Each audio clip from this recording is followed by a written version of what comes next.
যেসব হিন্দুরা তাদের মধ্যে বিবেক আছে তাদেরও আহ্বান করছি, আসুন একসাথে মিলে আমরা এই সরকারকে এখান থেকে উচ্ছেদ করি।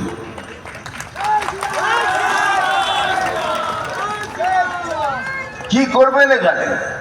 কিছু করার জায়গা নেই। এই শুনলেন কিছুদিন আগেই আমাদের একটা কর্মীকে মেরেছে। কেন মারলেন? কিসের জন্য মারলেন? কিন্তু একটা কথা মনে রাখবেন, আমার এত বছর এই স্ট্রাগলের জীবন, এই কষ্টের জীবন দিয়ে দেখেছি, মহাকাল যেদিন জাগবে সেদিন সব শেষ। মহাকালের কবলে পড়ার আগে নিজেকে শুধরে নিন। আর এই মহাকাল কারোর জন্য নয়, কাউকে ছাড়বে না। যে কর্মা কিসি কো নেই ছোড়তা,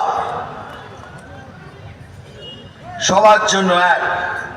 মারছেন, ধরছেন, ওকে কাটছেন, কাটুন, কিন্তু যেদিন মহাকালের কবলে পড়বেন ঠিক সেইভাবেই আপনার সাথে ব্যবহার হবে। আর সেই মহাকালের নামে শপথ নিয়ে বলছি, আপনারাও আপনাদের সাথে যেরম ভাবে ব্যবহার করবে আপনারাও ঠিক সেইভাবে তাদের সাথে ব্যবহার করবেন।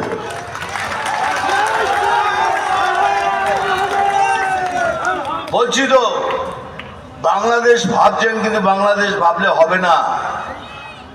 এই যতদিন মিঠুন চক্রবর্তীর লোকের গায়ের রক্তে এক ফোঁটা রক্ত থাকবে, कोई माई का लाल ये कर नहीं सकता।